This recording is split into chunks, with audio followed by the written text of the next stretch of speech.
Hello and welcome to this week's Green Pass Gaming Podcast. I am your host Flap, and as always we will try to bring you an entertaining show full of gaming goodness. And tonight we have the full GPG crew with us, so we're going to be going through some pretty cool topics. Not a massive news week this week, so we're kind of scrambling around for some topics, and we've got an evergreen topic. And this is the first one. Really, is the state of modern game releases, and kind of if we're okay with that, and some of the reasoning behind it, and whether it's the shape of things to come going forwards long term. Hopefully not, but we'll be delving into that one.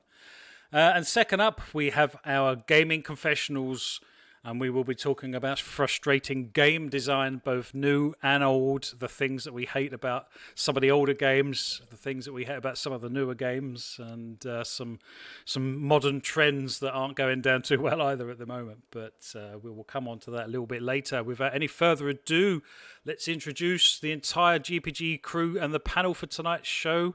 Puxley, you're first up, my friend. Welcome to the show. And what have you been up to this week? Yes, evening Flap, evening chat. I've been very well, thank you. Gaming-wise, I've quite an interesting week actually. So I think, as with most people, I'm still playing bits of Halo Infinite. I've been doing the the 10 Riot event, whatever it's called, the funky game mode where it's basically like a gun game from Call of Duty where you spawn with random weapons, which I've actually been really enjoying. It actually kind of mixes it up nicely. It can be annoying when you spawn with pistols and you're against rocket launchers and stuff, but I do find it tends to even out. In my experience, it's tended to even out quite well in terms of the weapons you eventually spawn with. And even if you lose, it's just good fun, because I kind of found it's a great way to experiment with various weapons which you may not necessarily manage to get a hold of in a standard game. So I thought that was quite fun. Trying to get those challenges for that cool samurai armor, but my challenges ran out for that particular event, and I got fed up, so I jumped onto something else. And that's when I played this game a couple of years ago, couldn't really get into it at the time, but I've recently rediscovered it and downloaded it, and that's Guacamelee 2. Never played the first one. I jumped back into this one, started a fresh game, and I found myself just absolutely loving it. And to the point where I 100%ed it in about just under a week. Really enjoyed it. Realised there was more content, but I had to pay for that. And I thought, well, I got the game on Game Pass. I wasn't, I'm not that suckered in, so I uninstalled it and moved on. And then I've actually, interestingly, jumped into some Mirror's Edge Catalyst as well this week, which I've been enjoying-ish. But we'll get to that later, I guess. Is that is Catalyst the one that's just recently had the FPS boost? No, I think the FPS boost was for the original 360 version. Was that for the original one? Oh, okay. Yeah. Now this is the sequel, I guess, that came out in, I think, 2016. I never really got into Mirror's Edge. I had a bit of a dabble, but yeah, I never really got into it. So no, I absolutely loved the original. Well, it was one of those kind of, I call it hidden gem personally in my own library, but I can understand it's very hit and miss depending on what type of game you're into, and I suppose what you're in the mood for as well. It's one of those, I suppose in your words, you call it a Marmite game, but it also depends on, as you say, like what kind of mood you're in. Yeah, no, fair enough. That's cool. I've never really got into Guacamelee either, but Guacamelee 2. But I know it's on Game Pass at the moment, so there's no reason for me not to, other than just trying to find time to play all of these fantastic games that seem to be landing at all of our feet. Scott, we'll come to you next, my friend. Hope you've had a good week. What have you been up to? What have you been finding time to play this week? Yeah, I'm good, mate. Thank you very much, Flap. Obviously looking forward to tonight's show, and literally the only thing, as I was saying in the green room there, that I've been playing this week is Halo with a sprinkling of Forza in there, but literally just Halo. I'm probably over like 30 hours into the multiplayer now, which is obviously a fair chunk. I do have to disagree with Pucks entirely though, and state that Fiesta is by far and away the worst thing that's ever been introduced to Halo. And it should be destroyed with fire, and never come back ever again. But why don't you like it? Because it's pure bullshit. Like you spawn with a Plasma pistol and a mangler, and some guy's got a hammer and a rocket launcher, and then you spawn again. You've got a commando and a bloody Ravager, and then they've still got the rocket launcher and hammer. It's just too random. I know what you mean, Pucks. It's obviously good to be able to try different weapons, but like when somebody's just flying around with a hammer and a sword, and you spawn 3 times with pistols, it's really like just not. It can be really. I don't think the highs outweigh the very low lows of Fiesta. But yeah, like I say, it's just it's not a pleasant experience if you're on the receiving end of those random drops. But I kind of thought the Tenrai event, actually, with it being sort of samurai themed, I kind of thought it would be like maybe swords only, swords and grapple hooks or something like that, which I think I would have enjoyed a bit more. But I'm obviously enjoying the multiplayer a lot. Haven't put so much time into it. We had a couple of games on Thursday night, which was really cool. Now we had a couple of good wins during that, which was a lot of fun actually playing with you guys. So yeah, that's literally been it myself, Lap. So if you've put about 30 hours in, you must be about level 4 in the Battle Pass? I'm about level 21. Oh, okay. But that's Well obviously done. that's a lot Wow. of hours to get to 21. Yeah. So Yeah, that is. yeah. And have you, just out of interest, have you actually been kind of targeting the challenges, or is that just natural progression? I have. Have I? I guess yeah, I have. But it gets to the point, and we might actually talk about this tonight. Actually, when I think the challenges really distract you from what you're trying to do in the game, where it takes you away from the objective or something like that, which kind of got to the point where I've just stopped caring about it. And I'm almost done this week's challenges, so it's not like I haven't been paying attention to them, but when you get something like I tweeted about this before, it was like get 10 kills with the Sentinel beam, and I was just like, fuck that. I'm not. It's 10 kills with the Sentinel beam. That's that. I've got about 2,000 kills on it so far, and I can tell you 2 of them or something with the Sentinel beam. So yeah, it's not great. I'll probably rant about that during one of tonight's topics, to be honest. Yeah, so I think that's it for me. Like I say, a little bit of Forza. I know that's going to be Bit of a palate cleanser. Yeah, maybe one of the topics we maybe get to later if time allows. But I've been really liking that actually. I don't know if any of you guys have been playing like the seasonal stuff that's part of it, where you get like seasonal races, which I think give you something just nice. I just dip in on a lunch break, do half an hour, do a couple of seasonal races, and then next time it's like a good way to jump in and have a little bit of focus to the game, where I think sometimes falls you just get you drive around and you don't really do much, but the season events that you've got just give you something really nice and easy and clear to focus on, and that's kind of working. That kind of increases a meter that gets you to the next car or whatever. That's pretty cool because they have different challenges per season, don't they? Yeah, they do. So each month there's a series, and each series is 4 to 5 weeks, depending on I guess how things fall. And each week is a season.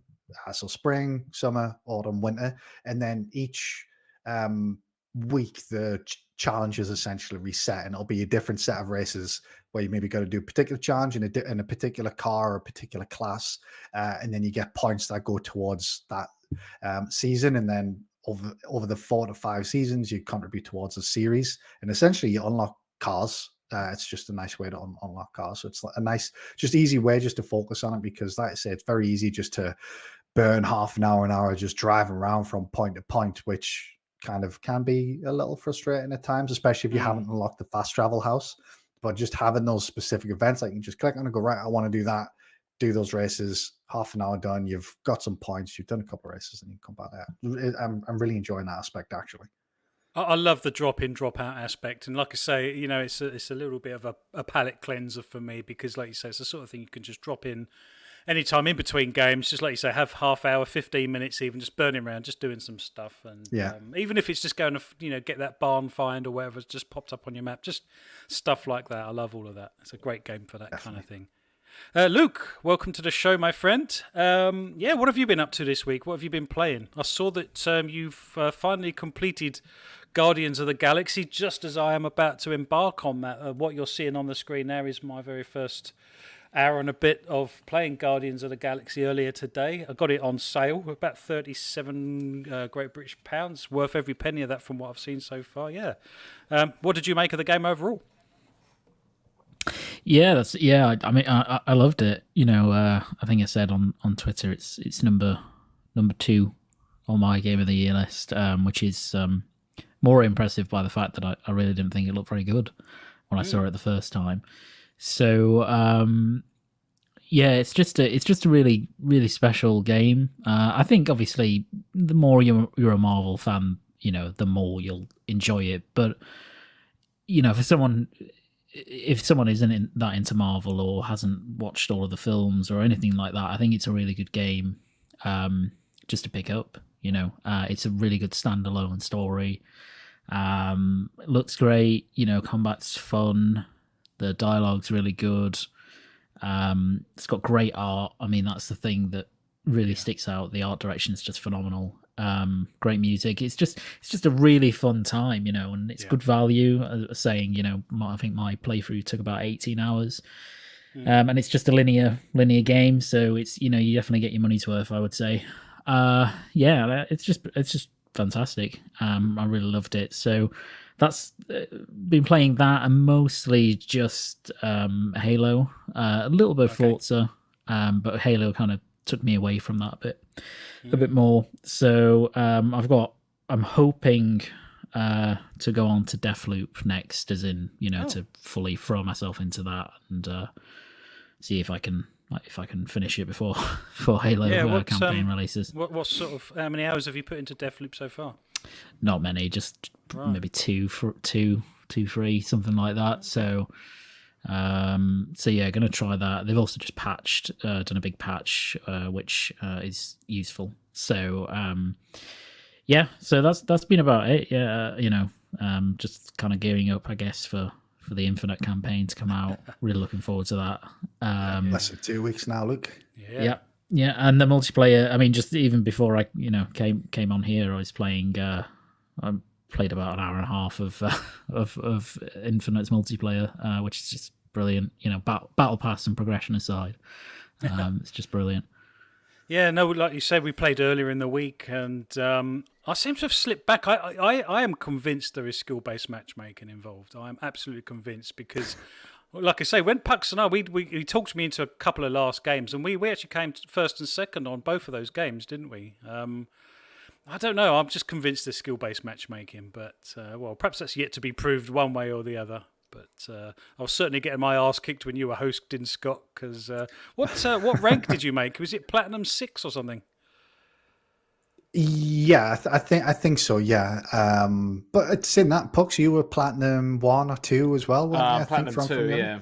Yeah, so me and Pucks were both Platinums, and I think Platinum's kind of like bang average. Or maybe slightly above average. I think it's like I can't remember what the rankings are. I don't know if it goes bronze, silver, gold. Yeah, platinum, I think it was bronze, silver, diamond. gold, platinum, diamond, and onyx. Onyx, yeah. So it's just maybe slightly above the middle, but yeah, I'm not actually too sure if there actually have skill-based matchmaking in the quick play or the big team battle. I didn't think they did, Flap, but I might be wrong. I'm not entirely sure. It would make sense not to. I mean, I completely understand why it wouldn't. I don't know. Perhaps it was just a coincidence. I don't know what it was, but we certainly did a lot better in the games where Pucks was hosted. But perhaps that's something we can try during the week. I mean, you guys, if you're around during the week, let's try it again, and we'll get Pucks all right to host and see if you guys absolutely smash. I mean, you were smashing it out of the park with Scott hosting, to be honest. But just be interesting little experiment, to be honest. And I can, when I'm crap and coming bottom, I'll just blame it on that every time. That'd be brilliant. I'm just looking for my excuses. I do apologise, but yeah. Fantastic. Well, thank you very much, GPG Crew. Thank you. Chat, thank you for being here, everyone. Thanks for listening. And perhaps, let's crack on with our first topic. And I guess this might cover some of the comments we've just had, really. And the first topic for tonight's show is kind of the state of modern game releases. Sort of back in the golden age of Sega Master System, Mega Drive or Genesis, and the Nintendo, and even the PS1 and PS2 era. Kind of all games were consumed via physical media, either sort of cartridge, CD, DVD in the PS2 case. Which kind of meant that games couldn't really be updated further down the line. So what released was kind of what you had, particularly on cartridge, because obviously it's very expensive to create. Discs were slightly cheaper to produce, but I think the only real kind of updates that they could do to games was kind of a Game of the Year edition and things like that. But I think perhaps, correct me if I'm wrong, Scott and Luke, but perhaps from the original Xbox, certainly PS3, certainly Xbox 360 onwards, games could obviously be sort of added to and patched and updated because obviously all of those had online capability and the hard drive to be able to store these kind of things. And to be honest, I don't think things seemed so bad in the PS3, Xbox 360 era. So bad. Perhaps I've got rose tinted specs on. I don't know. But this latest kind of trend where games launch kind of broken seems to me to be a kind of a Gen 8 issue, kind of Xbox One, PS4, and things like that, where games have kind of launch in a broken state, as it were. And obviously one of the most recent.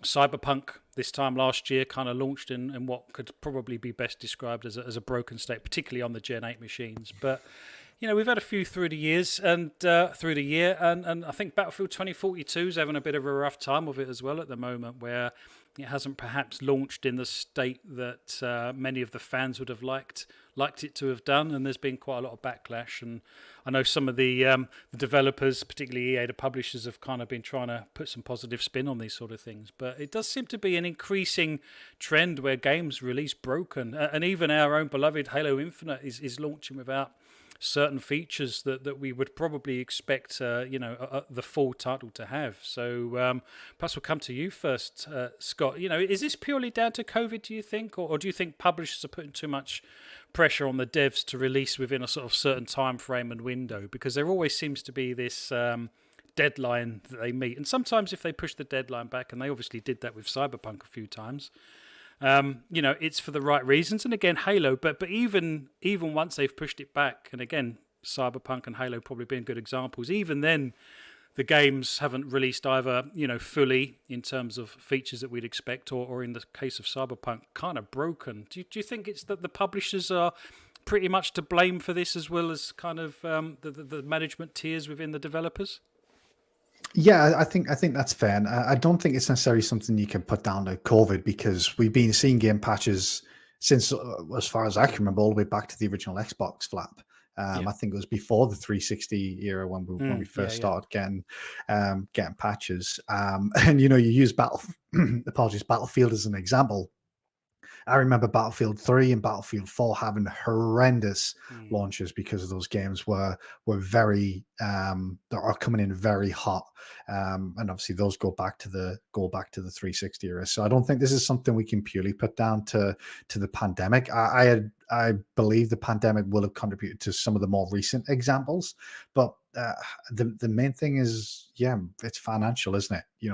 Battlefield was delayed once officially, but only by a couple of weeks. And I think that's purely because they couldn't have it miss the holiday period. And that's obviously something that comes directly from the publisher. I think Halo's probably the same. They couldn't miss Halo coming out this holiday. But it doesn't have to be like that, really, does it? You look at Forza, and bar some connection issues, which I think you probably put down to its popularity, that seems to have been a rather smooth launch from what I know. There have been patches since, but I haven't had any sort of game-breaking bugs or anything like that. So it's interesting because games are obviously vastly more complicated than they once were, and game development is bloody difficult, and I imagine QA is very difficult. And at some point, I guess they've got to make a decision as to, like, right, what is in my work, we have what we call MVP, which is sort of a minimum viable product, which is like, when do they hit that level where it's got something that can be shipped, or something that can be used? And for a fact, there's going to be pressure from publishers to hit by a certain date, because they need that in a particular financial window, or they need it by a particular sales period, just to ensure that they can capitalize on Christmas, or Black Friday, or whether it be they just need it in by the end of the financial year, the end of the financial quarter. There's going to be a tremendous amount of pressure, I think, from publishers. But ultimately, we, as, I guess, the consumers of these products, are the ones that kind of let them get away with it. If we continue buying these games, then they kind of, from their perspective, it's going to be all right. I think in Battlefield 2042's case. Thankfully, I got access to the trial via EA Play, and I was originally all in on that game, but I'm not gonna buy it after playing the trial. And now the Halo's Okay. come out, I'm not too sure whether I'll actually buy it at all. They've kind of missed their chance in my opinion. So I'm not too sure how it gets better. If anything, I can only imagine it getting worse as game development becomes more and more expensive and more complicated. And the pressure from publishers or investors or whoever gets ramped up on these developers. It's not the developer's fault. I don't think there's a single developer that goes out there and says, I want to release this game now. It's not ready, but let's just release it. It's obviously pressure that comes up from higher management within the business that sort of almost enforces a particular date. But I'm not too sure how it gets better. And in fact, I don't think it gets better. If anything, I think it gets worse because of the ability to sort of fix later almost. And in fact, I'll sort of finish my point there and let somebody else speak. We've even seen examples where that redemption story has actually benefited it in some cases. I think if you look at Rainbow Six Siege, if you look at games like No Man's Sky, I think Yeah, No those Man's Sky. are games that have almost benefited from it in a way because it's given them like this long tail that's really contributed to sort of the longevity of the game.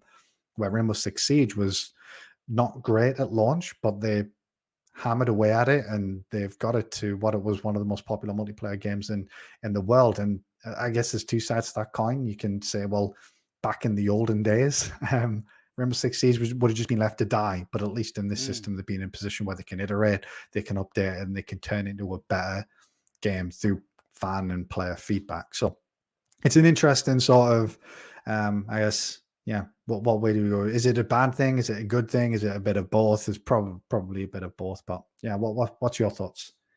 Well, yeah. Well, to be honest, I was going to fire that straight over to Luke. Actually, yeah. What are my thoughts?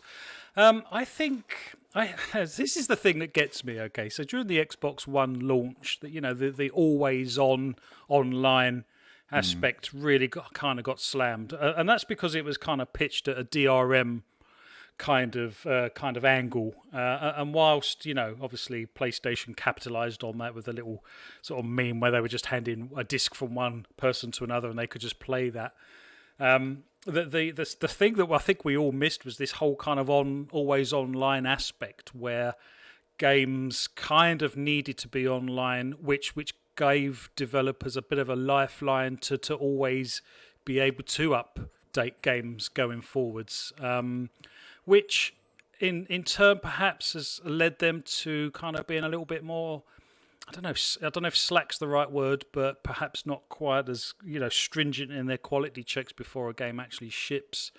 Luke, do you find the state of affairs that we have kind of acceptable? And let's use Scott's example of Siege and No Man's Sky, where they certainly didn't live up to the promise, but over time they've got better and better and turned into quite big games. Is that kind of an acceptable practice, do you think, or do you think it's wholly unacceptable, and that games should really launch in a state where all of the quality checks have been done? Yeah, I mean, it's a good question. It's also a bit of a difficult one, I suppose. I think I'm more willing to forgive something like No Man's Sky than I am Siege, because No Man's Sky was an indie game, very ambitious, but also quite overstated in what it was actually doing. And it's much more commendable, I think, for that game to have launched like it did and then over time become what it is, and it's a really, I mean, it's almost not completely different, but there's so much more content now in that game than I think was ever envisaged when it launched. Siege is, and AAA games in general are a bit more unforgivable because, first of all, that the base cost of the games tends to be more. And secondly, the resources that these companies have to put in checks and balances on their games and make sure that they're releasing at a high quality immediately is a lot greater than a team would like Hello Games would have. So yeah, I'm not a big fan. I mean, in an ideal world, as you say, every game would launch in a good state, with plenty of content and minimal bugs, and not that many performance issues.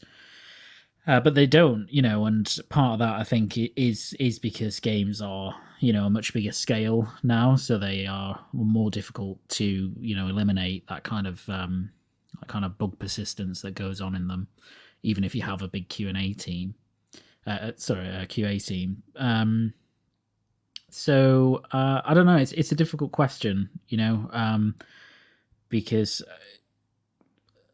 every game's different as well, and what we're expecting from some, doesn't end up being there, and then some launch with great polish and great content from day one.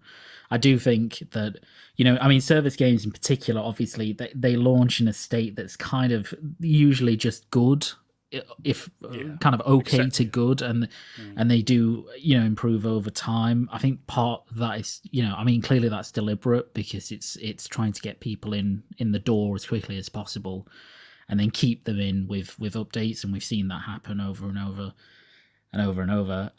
Games like Cyberpunk are really strange because they launched in such shocking states that it's pretty crazy to think how bad they were. And Cyberpunk still is not great, but it's certainly a lot better.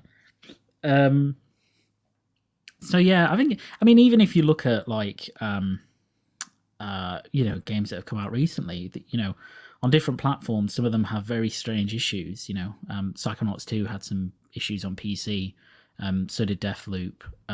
Just really kind of niggly, weird stuff that you wouldn't expect, because you just expect those games to be polished, and then on other platforms they are. Was it an optimization thing, do you think? Possibly, yeah.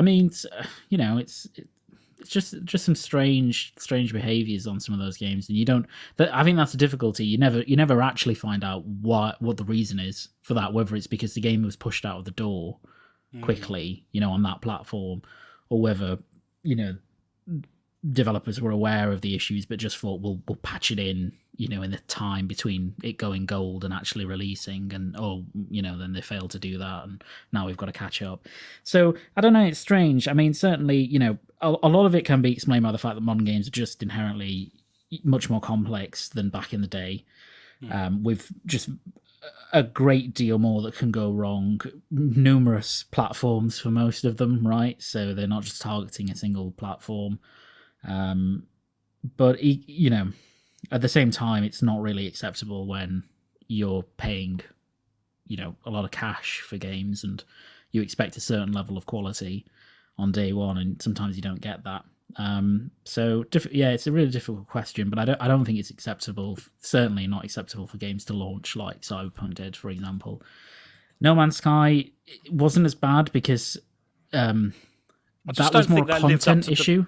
It just never lived up to the promise, did it? I think that was the thing. No, exactly. Yeah, it just didn't live up to the promise. I find that a lot more forgivable than when games come out and they're broken or they have massive performance issues, because that, the content games you can get in, and there's usually enough to last you a while. And if it plays really solidly and it performs well, then I think it's fine. It's just that game's disappointing.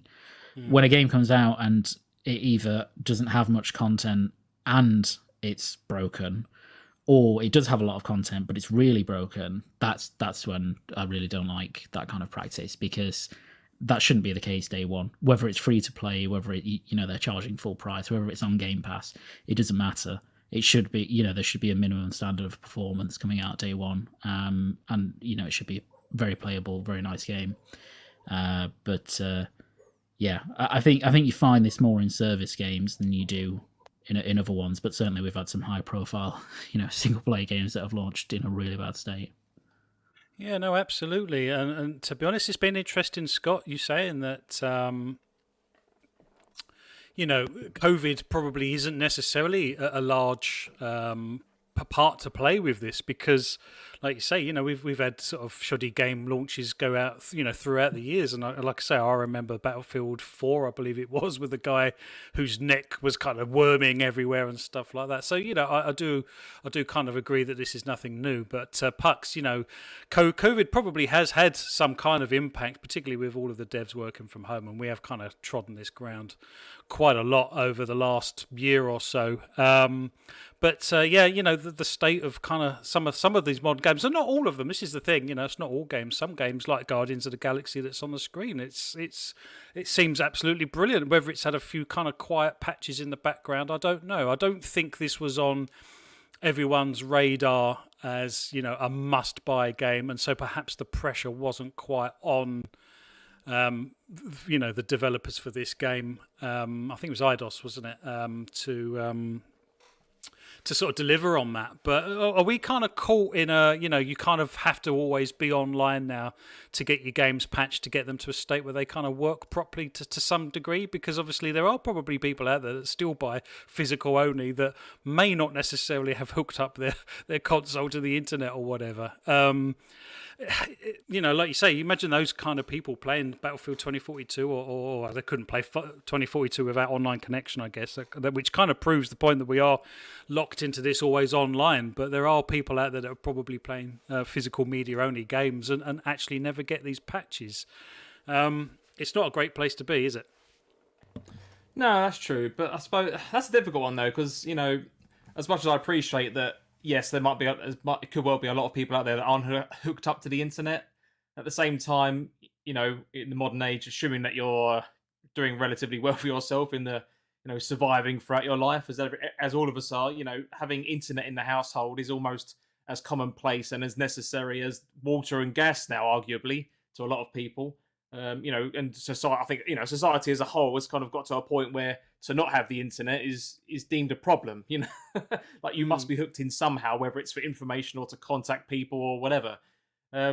So I think, if there are people out there that are only buying physical only and, people are relying on these online updates, I think I'd like to believe that is a very, very few number of people that are stuck in that rut, so to speak. But I suppose, as Luke and Scott were saying, I do find it very difficult because my instinctive reaction to it is no, it's not acceptable. But then, because we range from our late 20s to mid 40s, I think, between us on the panel. So there's how dare you?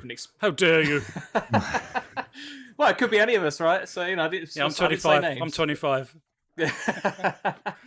But my point was going to be, we've got such a wide ranging of experiences playing these games and seeing it all evolve from being, like a cartridge or a disc you put into a machine to, being connected to the internet and having updates, every other day if you're playing an always online type game. But I think it's the perceptions in general across the gaming landscape now, because, we could look at it and go, oh, it's not acceptable. Games must be released day one with no issues, and updates should only be for improvements and fixes and whatever else, and the minor bugbear. But again, with the newer generation of gamers, it's going to be this is all they've known, and it becomes the norm. So I think it's from a developer perspective, I guess you're treading a fine line of wanting to try to release a product which meets the expectations of your hardcore long-term fan base, but equally you're operating under the new expectations that it's almost expected that there's going to be issues of in a lot of newer games, specifically because what Luke was saying, in that games are they're as complicated as they ever have been now to make and produce and develop, whether that's coding, the audio design, and the art, the engine itself, if you're using an in-house one that you have to build. These things get progressively more complicated, and I suppose part of that complexity comes from the fact that a lot of these engines, I suppose take Battlefield as an example, is using the same engine that was originally developed for one of the first Battlefields that ever came, the Frostbite engine. I don't know when it came out, but that was early 2000s or something. And that's just been revised year after year to the point where I think for games like Mirror's Edge, as we talked about at the beginning, they are built on the same engine. They had to completely overhaul parts of it because the engine itself was only built for first-person shooter games. So I think there's definitely this element of, over the years, there's all this reuse of old code and legacy code, which are trying to make work on newer systems. But then that itself becomes a problem because I think from a developer standpoint, if you're looking at a management looking downwards to say to developers, right, you need to get this done by this time, I think ultimately, there's a lot of these in-house engines and stuff which should be, ideally, you want to put a lot more money into them so that they are upgraded properly, refactored, whatever else to be easily extensible as to whatever kind of game you're making. But from a management perspective, it's all about the money, right? You want to get a product ready and out there and deal with the issues later on. So as much as so I obviously want games to be released in good states, but I think because of there is this push now of I think monetization is also as even bigger now than it has been, especially when you consider the fact that I think recent weeks, I think is it EA? I can't remember, one of the few big ones that have said that they are encouraging or looking into the use of things like NFTs in their games now, which I mean I appreciate people have varying opinions on this, but I'm of the opinion that it's a massive scam and a waste of time for most people. But I suppose that's an example, right, of a lot of these top bods they just want people to spend more money on a game and hope I hope that you get addicted enough to it that you stick with it, rather than actually we've made a quality game that we are proud of, or we hope you, the gaming community, love it as well. I think that is what's missing, and I think it's part. I don't know whether we're going to talk about it now necessarily, but I think this is where indie games do get it right, because especially if you're a relatively new indie studio and you're making your first proper game, because you are unknown, you have to get it right. You have to appeal to people, and you have to be as quality as you can within your own limitations. Especially if you're whether you're solo or a studio of up to maybe 10 people. And I think actually No Man's Sky, I believe, especially in its initial inception and release, I think that's is it Hello Games? Yes, I think weren't they only a studio of 10 at the time? They were really small for such an ambitious game, and I think there was multiple reasons why that game released in the state that it did. But yet, over the years, I think they've done very well to pull themselves out, as you say, to actually release a quality game. But then arguably, is it too late at that point? It's similar with Cyberpunk. I think earlier this week, that's out of nowhere received like a massive storm of positive reviews on Steam and stuff, to the point I think CD Projekt Red even came out and said that, or one of the devs, it might have been, said they almost saw it as a turning point for the game, and that in the next couple of years, actually Cyberpunk will be looked at as overall it was and is a quality game, which that could be the case. I don't know. But again, we're in this landscape now where there's so many and so much more AAA content coming out quicker than we can even, really consider and properly get to grips with, that you don't have time for it anymore. Because a lot of games now, especially if you're talking RPGs or whatever, are massive time sinks. And there's a lot of people, especially again, if you're in the working age of your life, when you have to balance your free time with responsibilities and such, there's only so much time in a day you can give to games, and you have to pick carefully, right? So it's a difficult one. No, it absolutely is. And to be honest, Ballman Gamers said, we should be glad they can patch games. Imagine being back in a time when a game came out and it was, you were lumbered with it, broken or not. I don't know off the top of my head any sort of physical media games back in the PS2 and backwards that was kind of broken. I'm sure there are probably quite a few examples. There's none that spring to my mind. But yeah, you know what? It is actually a good thing that obviously they can patch games, because I've been playing Hell Let Loose quite a bit, and the Xbox release, there's been a few issues with that don't seem to exist on PlayStation or on PC, and they have finally patched those. So it's actually quite good that they can get to a point where they are actually able to be able to update these games and actually make them better over time. I guess there's a slight difference between that and actually launching a broken game and having to patch it and patch it and patch it just to get to the point where it should have been perhaps when it launched. Luke, you touched on it, and so did Pucks. This seems to predominantly be a AAA issue. I can't remember too many indie games that have kind of come out and that were broken at all, because perhaps, like Puxley says, there's a lot of pressure on indie developers to get it right first time. So I'm guessing that points towards the fact that it is kind of a money thing for these big AAA titles. Yeah, I think so. It's there's lots of internal and external pressures on these games being released. as soon as they are sort of ready to go out the door, but not necessarily in terms of, polish readiness or content readiness. Just, here's a stable product. Let's get it out there. Cyberpunk, probably the most infamous of those of the last few years, where fundamentally the game works ish, or it did, but it was nowhere near ready for prime time. And that was a weird game because content wise it had a lot of content, still does, but it was just nowhere near ready in terms of optimization and performance, all of that stuff. So do you think CG Project Red, a little bit like Scott alluded to, and Puxley, will be able to turn that ship round and actually win the crowd back over a second time a little bit further down the line once it's had kind of lots of patches, lots of love and attention kind of bestowed upon it? Maybe.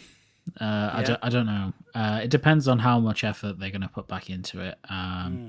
As I've said before, a lot of the issues in the game that I have are fundamental to the game, right? So they're not going to ever be changed. You're not going to be able to change those. But certainly performance-wise, they could do a lot to improve it, whether that's on, PC doesn't need that much performance optimization. I think it needs some. Certainly the last gen consoles still need a great deal of work. The next gen consoles need to get some, next gen patches. So and there's a litany of just miscellaneous bugs and glitches in that game that I think could be tidied up. I think if they really dedicated themselves to doing it, then it could be looked upon more favorably than it is now. I still don't think it will be looked upon in a particularly great way by most people, because I don't think it's that good a game. I think it's solid, but that's just a really difficult one. I'm still not 100% sure that they will go back and actually put a lot of effort into it, because I think they'll do what they need to do with a next gen patch and make some prior gen optimizations and then probably call it a day. They might have some content map that they want to hit, but I don't know if it's going to be something like Witcher 3 where they had these huge content expansions that were fantastic. I don't know if it's going to be like that. And also that game launched in a better state than Cyberpunk did. So it's difficult to know. As with all of these games that launch, right? Like stuff like the Avengers is still an interesting one where it's clearly not. It hasn't performed that well, but they're still sticking to updating it, and they're still introducing stuff. So I think maybe there will just come a point, and there is always a point with all of these games where the developer and the publisher just look at it and go, "Can we really salvage it now?" Given what our goals are going forward on perhaps other games or stuff like that. So Cyberpunk. I don't know. It's going to be interesting to see what they do, what their next big step is. I mean, they're not shy of continually supporting a game after it's kind of been released. I mean, I think Witcher 3 proves that. I know Witcher 3 was an entirely different launch and an entirely different kind of reception by the general public, but they have dedicated a lot of time and effort to that game even still, it does make me wonder. It does intrigue me to know whether they were actually going to put the time and effort into Cyberpunk to make it into a game that they could possibly kind of resell a little bit further down the line, I guess, to people that might have already bought it or whatever. Scott, do you think we as a community actually need specific release dates? Because I know we are hankering for knowing when our most anticipated games are actually coming out. But would it be just easier if perhaps publishers and developers kind of alluded to a particular quarter or even particularly a half of a year that they anticipate the game coming out? Because one of the things that publishers seem to do is they kind of back themselves into a corner a little bit. And one thing. Perhaps we can come on to that a little bit with Starfield. It's already backed itself into a corner with a specific date, and now they've got that absolute deadline. if they can't meet that deadline, then they're going to fail, basically.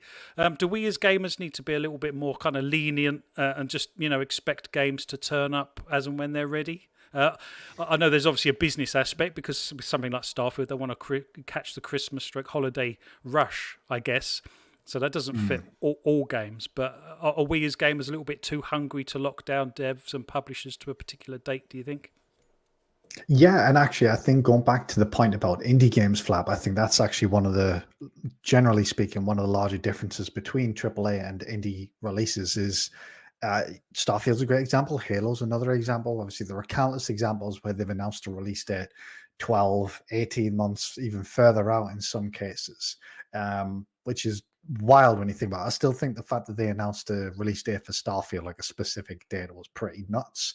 They must be super confident of hitting that. But what you find in the indie scene is often release dates for those games is maybe weeks, maybe most couple of months ahead of release. I think that's probably a fair generalization, which means the developer of the indie games is confident at the point that they give the release date that the game's going to be ready at that point.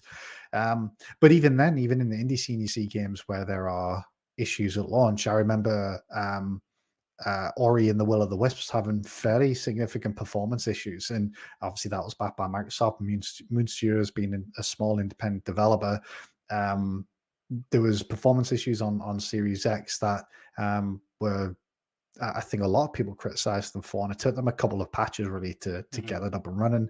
I remember listening to Luke on the Indie Games podcast when Joe, the developer of Song of Iron, was on there, and he was talking about the updates and stuff that he was doing to that game. Now, that wasn't fixing anything that was fundamentally broken, but critiques and things of performance issues that were identified by fans, and he was speaking about how he's working towards those patches. So it does happen in the indie scene, but it is, I think, a little less common because they announce release dates when they're confident and when they feel the game's ready.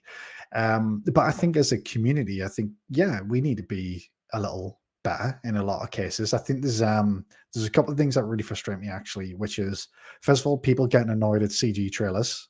I can kind of understand it, but it's also like, well, you then see something like Halo Infinite's campaign or something like that, and then the developers also get criticized because they show less than ideal gameplay footage because the game's still in development and it gets criticized due to frame rates and things like that. And also kind of like this almost need to have release dates, or this almost need for, or I guess an expectation from gamers that there should be a short time from announcement to release, which I'm not really bothered about. I don't mind knowing that Fable was announced in 2019 or whatever, or 2020, whenever it was, and it might not come out until 2023 or 2024. I didn't mind that it was a CG trailer. I'm glad that I know it exists, and I'm glad I know that it's coming, and I'm happy to wait. It doesn't matter to me whether Fable was announced 4 years before release or 6 months before release. But there seems to be like this expectation that these games should have a much shorter announcement to release window, which I find bizarre. But then also, like I say, there's the criticism about CG trailers, but then the criticism when games look rough in pre-release footage. So I don't think developers can win in a lot of cases from that perspective. I think regardless of how they approach it, they're going to get criticized.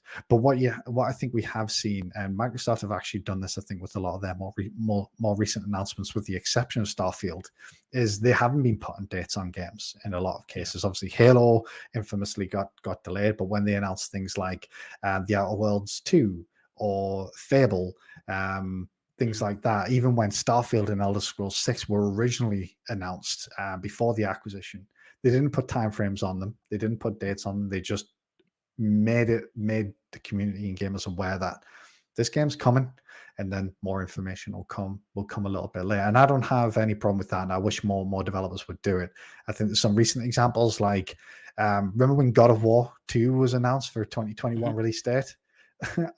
even I remember reading that and going, there's no chance that they're gonna hit that. And Breath of the Wild 2 was announced for 2021, and now they said they're going to aim for 2022, and So, it's not even like they're saying definitely 2022. They're saying that's what we're aiming for. It could slip further than that. So I think they should just do themselves a favor and just, if they want to announce the game, but don't put a date on it. Put a date on it when you're confident it's going to be coming.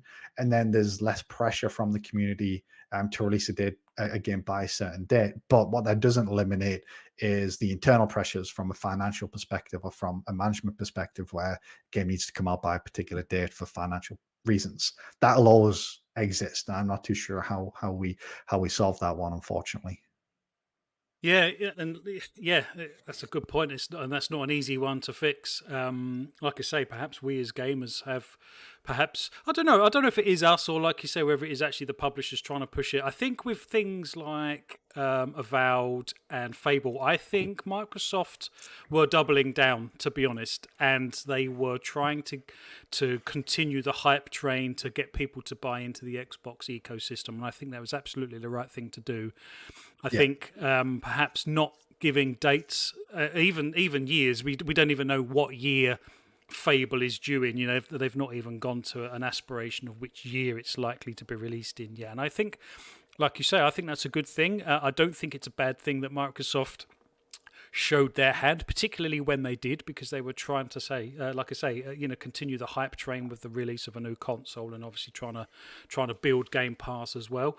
And like you say, perhaps we just need to ease off with expectations on release dates and absolutely wanting to know when these games are coming, because I would much rather wait for the game to be ready and not in a perfect state. We don't live in a perfect world. Games will never release perfect. There will always be bugs, particularly things like Starfield, Fallout games, Elder Scrolls games. There are always plenty of bugs in those large open world games that get patched over time. Pux, let's come to you. I know we've got a few comments stacking up, but before we do, what are your expectations? Because, next year's quite a big year for gaming again. We've got Horizon Forbidden West, we've got God of War Ragnarok, we've got Starfield launching, amongst other games. What are our expectations for those games? Do we think that they're going to release in a pretty good state, or do you think that they might actually incur some further delays? No, I think especially single-player games like such as God of War, Ragnarok, and Horizon. I think they will release in really, really good states. Mainly because of the fact they are single-player. I think, again, given the complexities of stuff as we've already talked about, when you're doing a single-player stuff on top of having this massive multiplayer layer on top of that, there's so many different caveats and aspects of a game you have to manage. But when you're only focusing on a single player experience, no matter how massive or small the scope of it is, that's the only thing you have to worry about. So apart from just trying to make sure making sure that the mechanics are fun, the gameplay's gameplay's fun, engaging, the story is great, things like that, I think ultimately those games should do and will do really well, especially when you consider the ones before, the first Horizon, as well as God of War that came out in 2018, whatever it was. And they performed very well. And it's to be expected, I think, nowadays. As it was arguably, 10 or 15 years ago, that games do now have, a number of small issues or fixes and things which a lot of people, I think it's quite funny when people say, how did QA miss this? And things like that, when I think the reality is QA actually didn't miss it. It was just deemed non-priority before release. Because some of these things are just so minor, to the point where they don't disrupt the general flow of gameplay. They don't corrupt your save or things like that. They are small bugbears which can be and should be and will be corrected. Only, again, as I say, but they're just not the important thing right now, because there's probably a load of other major issues which the devs are trying to sort out before release. Right? I think those are the kind of things that are always going to be expected, and it should be expected. And I think that's perfectly acceptable. Again, given the complexities of things, but things like Starfield,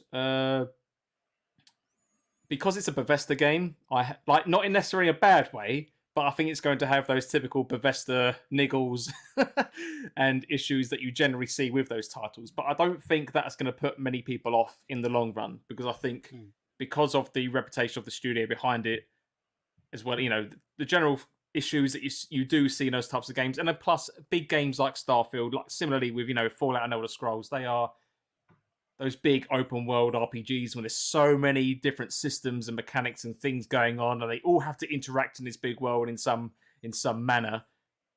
It's to be expected. There's going to be a lots of issues and bugs there. And again, there's only so much time in your existence that a game can be in development for, and there has to be a point when you have to say, right, it's good enough now. We're going to release it. We're going to put it in the players' hands. See what they also say, as well as obviously the known issues internally, and then take it from there. And I think once you get that feedback as well, I think that's what's more important now. Because way back, again, going back to the beginning of the topic, when you talk about PlayStation 1 titles and whatever else, there wasn't, arguably, for the developers and publishers or studios, whatever, I can't see how they would have gotten anywhere near as much valuable feedback as they do nowadays. Again, with the open access to social media and general internet and stuff like that. I mean, yes, I know we're stuck in a time, unfortunately, where you just get people saying things that, it's a bad game or dead game, or just deadbeat comments, which don't help a lot. But on the flip side of that, there are thousands and millions of other people who do actually give good feedback, whether it's constructive, plain negative, or positive. And as a developer, you can take that all in and focus on and manage your priorities based on that, right? So I think next year is going to be very good overall. But again, I think issues are to be expected. Yeah, and perhaps one of the other things that is perhaps a relatively modern trend. I don't think developers have perhaps found themselves in this situation like they're in right now, with the amount of SKUs they have to develop for, because we're in that transition from one generation to another, and because the previous generation, particularly on the PlayStation side, was so popular. And obviously the chip shortages on the now generation, let's call it, meaning that there isn't a huge or massive amount of hardware out there. Devs are trying to, and particularly publishers are trying to cover as many bases as they can. I can't remember. It was there was a Digital Foundry video that went up recently. I can't quite remember what the game was, but they were saying, there's like 11 iterations of this game if you take into account all of the Xbox SKUs, the PlayStation SKUs, perhaps the Switch and PC. The devs perhaps spread themselves so thin, whereas obviously something like Fable, Forza, Horizon, God of War, perhaps they've only got their own platform to worry about, and the generations of that platform, and the SKUs within that, because obviously you've got PS4, PS4 Pro, and PS5, pretty much 3 SKUs that I can think of off the top of my head. And like you say, not having a multiplayer element also helps, decrease the amount of time that must take to come up with these, to polish games and make sure that the single player aspect of them is absolutely spot on. Have we got some comments that we need to go through, Pucks? Yes, I can read these out. Got a few here. So Pyro M, starting this off, has said, in this day and age, people that are physical forever crowd, those games released are thoroughly broken and unfinished if you were to play on an air-gapped system. Yeah, like you said, I can't imagine there's many. I mean, there will be some. That's the thing. There will be some out there, won't there? Yeah, it does make you wonder, like you say, games launched on physical discs, they just kind of remain in the state that they're in, I guess. That's just how it works, isn't it? Mm. Yeah, that is a tough one. But as you say, I think that's a large minority, sorry. Yeah. One here from... Large minority. Go on. Yeah, I hope that makes sense. It makes sense in my mind, but now that you've said it back to me, I'm not too sure anymore.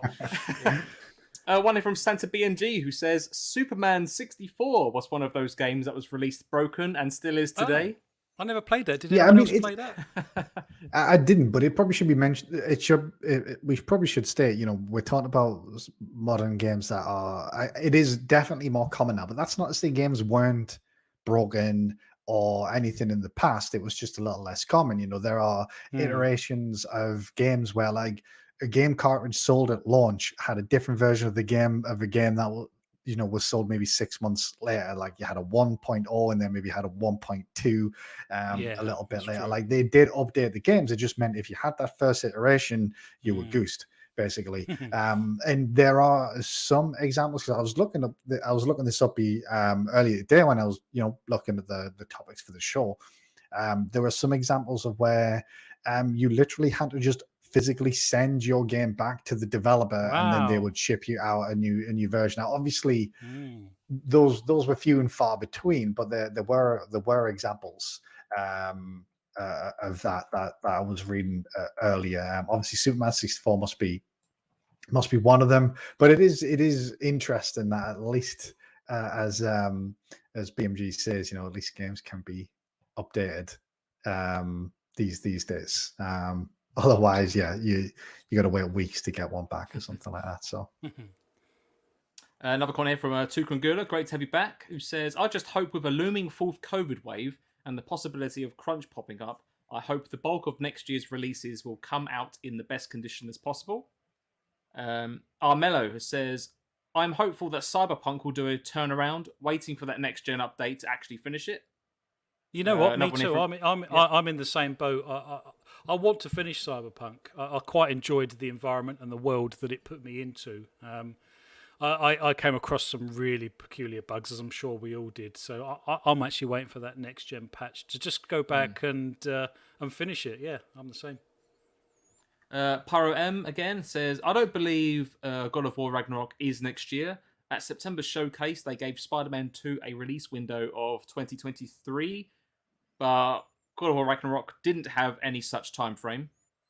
They've already said that's 2022 though previously. Yeah, I believe say. when they delayed it, they did say 2022 along with Horizon and obviously Gran Turismo. So I think that was just a case of maybe not repeating themselves. And obviously they have shown the game off now as well. When they announced the 2021 release date, all we got was a bloody logo. So they have shown it since then, but they have already said 2022. And that's it for comments for now. Excellent. Well, thank you very much. Yeah, it's like you say, this isn't a new thing. I think perhaps what is new is the fact, or perhaps more accepted, is that the vast majority of consoles are now online and can be updated and patched as they go. And perhaps there is slightly less pressure on the publishers to get a game out that is actually as the developers would want it to be, with the promise that it will be patched over the next quarter or two. And obviously, we as gamers, like Luke said, the games don't come out; they're not any cheaper because they're launching in that state. And it is a little bit of a leap of faith that hopefully at some point in the future the game will be patched and kind of fixed and as we expect it to be. So I kind of feeling that we as the consumer are the ones that are taking the kind of the gamble and the risk a little bit in buying these games in the first place. So just out of interest, Luke, I did mean to ask you. I think you played the Battlefield 2042 beta, didn't you? Did that put you off the final release, or is it just because you're waiting for Halo? Yeah, I did play the beta. I played it on Series X and PC, so I got a pretty good run at both. It didn't put me off necessarily, but I didn't get a huge urge to go and buy it. I think so, that's probably the difference. And yeah, to some extent, I mean, at the best of times, I don't have much time for multiplayer games, and I prefer just to stick to single player stuff. But even in a time where I've got a lot of spare time, or I have some spare time, it has to be something that really grips me multiplayer wise. And Halo was the only thing. I think the thing that I had was I just kept comparing it to Halo as I was playing it, and I was like, I'd rather be just playing Halo than this. The only advantage I think that game has over Halo is visually it looks better, but that's meaningless for the purpose of multiplayer. So I would disagree with that as well. I know you played it on PC, Luke, which obviously we have different viewpoints, but I think on console, I personally would disagree. I obviously Battlefield's doing a lot more, bigger maps, more players, so naturally I wouldn't expect. But I think the overall art direction for the games, I think Halo looks better. Obviously, that's also very subjective. Plus, I also played Battlefield on a Series S, and it looks dreadful. Yeah, Series I'd S, heard. Sorry, it looks pretty bad. I'd heard it didn't look particularly great on Series S. I think certainly art direction, I think it's better in Halo, and it gives it a cleaner look. I think technically Battlefield's doing a lot more. It can be a lot more impressive in certain scenarios, particularly if you're on Series X or PC. But yeah, I mean, it's all irrelevant because Halo could look like crap, but it still plays a lot better to me than Battlefield does. So, yeah, it was just didn't put me off, but I can't see myself ever actually picking it up. I think I'll probably play some of it by the time it comes to Game Pass. EA Access. Yeah, basically. Yeah. So wonder when how it far comes into- out, Yeah, I wonder how. it's far into usually the a future that year, will isn't be. it? Is It's it? usually about a year. Yeah, the general turnaround from stuff going into it's about a year for EA. Cool. So Well, I'll see you online. It'll all be patched by then. It'll be a good game. yeah, So I'll see you online. in mid to late 2023. I'll see you then on Battlefield. Cool. Excellent. Well, thank you very much. That kind of wraps up topic 1 for tonight's show. And thank you very much, panel, for your opinions. And thank you very much, chat. There was a comment earlier about, do we only really focus on the bad side of gaming at the moment? And it's, it's a fair comment. I guess one of the reasons I wanted to bring this topic is because that we as consumers are the ones that kind of have to foot the bill and take the risk, particularly in a game or a franchise that we really like Battlefield. There are plenty of Battlefield fans out there, kind of the diehards, that are the ones that have bought the game, kind of realised it wasn't up to scratch, and then all of a sudden they're kind of out of pocket. Now, chances are EA are going to do a massive turnaround, Battlefield will be fixed, and all is right with the world. I just don't think it's right that we as a consumer are the ones that should really be taking that risk with the promise in inverted commas that this thing is going to get patched a little bit further down the line. And obviously, as I alluded to earlier, perhaps developers and publishers taking a little bit of a liberty in the fact that the majority of people do have online connections and can update these games as they go. As a consumer, I just thought it was a topic that we probably need to raise. But as we've said, there are plenty of positives out of that. And to be honest, I think Boardman Gamer said it. Thank God we can actually update some of these games because, for every Cyberpunk out there are plenty of Guardians of the Galaxies that just have kind of trickle feed security patches and just graphical glitches sorted out here and there and stuff. And thank God for that. That is a fantastic thing. And perhaps we could have evened the balance slightly by talking about some of those things. But no, thank you very much. And that kind of let's move on to topic 2. And this is our confessionals section on the GPG podcast. And we'll come to you first, Puxley, if that's okay. And this is about frustrating game design, and I think there might be a little bit of overlap with our previous topic, to be honest. And I think it's quite funny.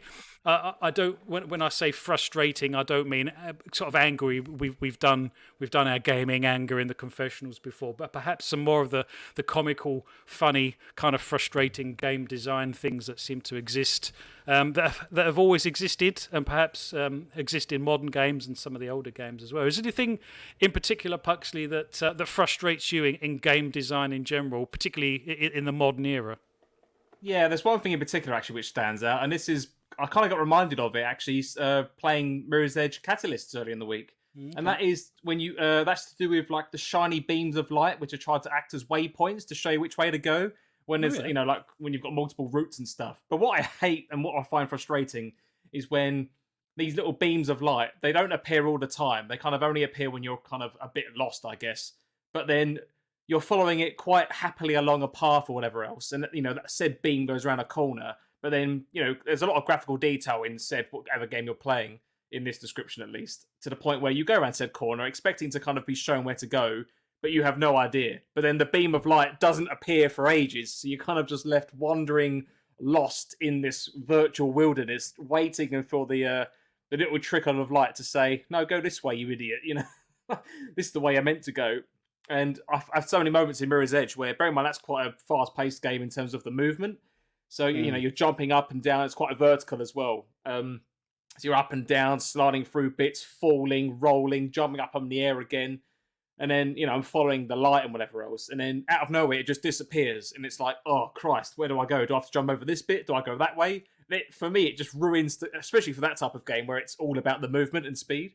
It just ruins the flow. So I'm just sitting there for, it feels like an eternity, but it's about a good 10, 20 seconds before eventually it decides to trickle up and go. And like this arrow appears, like, go this way. You clearly don't know what you're doing. Go this way. Yeah, it's just that is my one bugbear recently. And it's just reminded me of games I can't think of anything else in particular, but I know there's a lot of games that have those type of kind of subtle waypoint systems, which can be really useful. But then when they disappear randomly, it's just like, oh no, don't do this to me. It just ruins the flow, and that's what I find frustrating. I get a little bit around it. I guess it's kind of similar, and I don't know if Scott, if Luke, you have the same thing, because it feels like it's only me. If I feel like I'm the only one on the planet, but sometimes when I get stuck in a game and I just genuinely don't know what to do next, I have to YouTube it, and I absolutely hate that. It feels like cheating, and sometimes when you watch someone else's gameplay footage of the particular part they're stuck on, they just breeze through it, and it's like, oh god, it was so obvious what I was missing. Did you ever have that, Scott? Do you ever get lost in games and you have to kind of go to YouTube to find out what the hell to do next? Yeah, all the time, all the time. Oh, And good. It's not just me then. It's frustrating as hell. I can't think of like any specific examples off the top of my head, to be perfectly honest. But I do recall having that feeling on numerous occasions in the past where like I've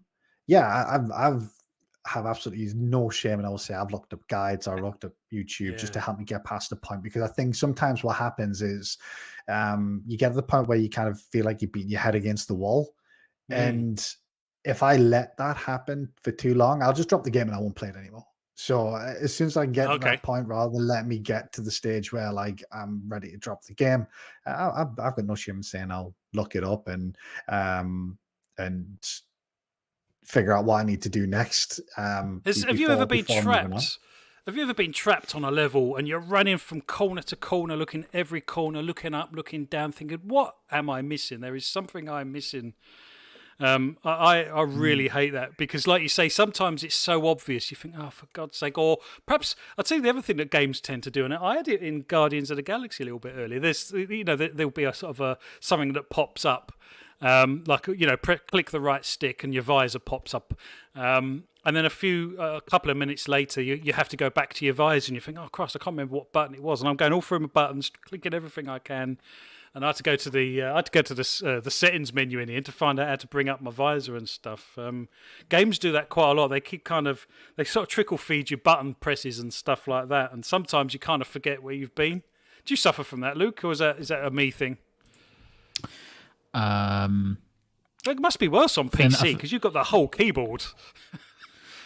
Yeah, yeah. I mean, to some extent, although I think that even on PC, it's not as bad as you might think, because there's a lot of commonality in control schemes between like certain genres of games. And I should say as well, I never ever play anything like a third person action adventure game on PC on a keyboard and mouse, because it feels crap, right? It just feels like those games are by far controlled and feel better when you play them on a controller. So that's what I do.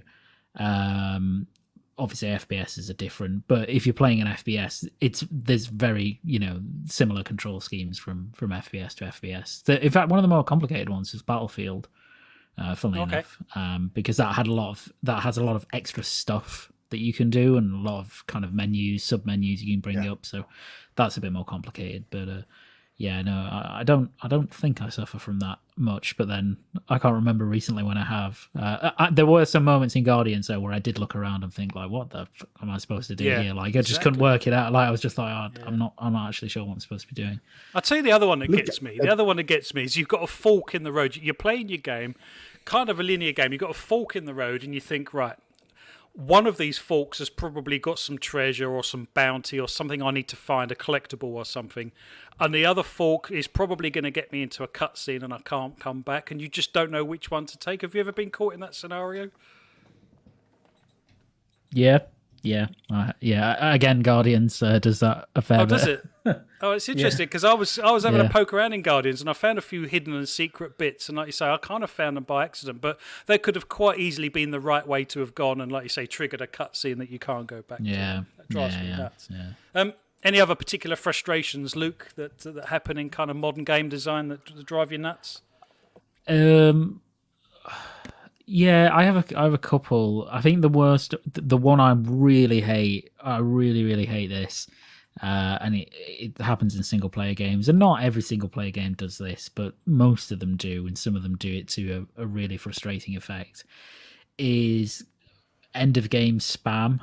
So as you're approaching kind of the end of the game and the the stakes are ramping up, and you're coming to the conclusion. A lot of games do this thing where they just chuck everything at you, and in an artificially annoying way. So it's just like, here's, a wave of enemies, then you go on, you have a small cutscene, here's another wave, and the rhythm of the game becomes very frustrating for me. Not in the sense that it's difficult, but more in the sense of it becomes really tedious, and it's clearly something that's been introduced to pad the game out for a bit longer. So that tends to annoy me a great deal. Have you ever played Like a Dragon? It does that. No, but I've heard. I have played it, but I haven't got as far enough into it to notice that. So, but I have heard that it does stuff like that. I'm trying to think. God of War did it a bit. 2018. It wasn't as bad in that one. I think that was a good example of how to do it. If you're going to up the stakes. Guardians does it. No spoilers, but yeah, okay. It does it towards the end of the game. Not that badly. I will say that, not that badly. And there are other games that do that, and I think it's a thing that it's just developers wanting to extend the length of the game, but also being cognizant that people want, that they need it to be like a challenge. And sometimes I don't think the ending has to necessarily be a challenge, I don't think it has to, you don't have to ramp it up at the end. So that's a bit annoying. I've played a few games like that. I've played a few games where a couple of sort of level bosses have been really tough, and you think, oh my god, the ending of this game is going to be just horrendous, and it just stops. The game just kind of ends on a bit of a kind of a that's kind of strange when that happens. I'm not used to it really, because you just expect a big finale, don't you? Yeah, it's much better when they do carry it out like that, though. When they do actually go, you know what, less is more. That's my mantra for games. Less is, but you don't need to pad games if it's if you've got a good idea and it's good, you don't need to artificially extend it. Although maybe that speaks more to the demand of people now to get value for money. But anyway, so that's one. What else? I'm trying to think. I mean, there are so many things that modern games do that they never used to, but. Walking sections sometimes can be a bit annoying. What, NPCs not walking at the same pace? Yes, sometimes, and just those sections in general can be a bit annoying if they're not paced right. If there's too many of them. There's always that section in some games where you have to follow the protagonist, and somehow they always end up behind you because they keep kind of walking into sort of street furniture or whatever, and that you actually end up in front of them, and then they kind of get impatient. Sometimes the game times that because you're not actually following them. That always makes me laugh. And I think so. That's quite annoying. Specifically, Rockstar mission design is awful. And some games do this, but not as bad as Rockstar do, where it's so linear that the path of failure is so great if you don't do the thing that it wants you to do. Again, don't like that. But that's not every game. I think that's specifically Rockstar, and some other games do it a little. But yeah, I think the big one is padding for me. Padding is just awful. Just get rid of that. Whether it's at the end of the game or just the game in general.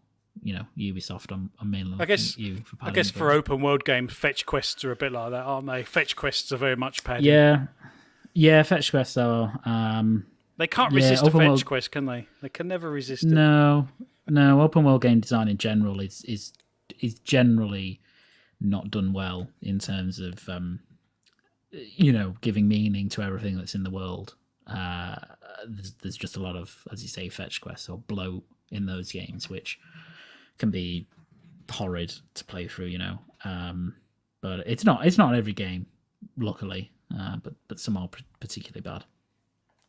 Scott, anything particular that grinds your gears in kind of game design, particularly modern games?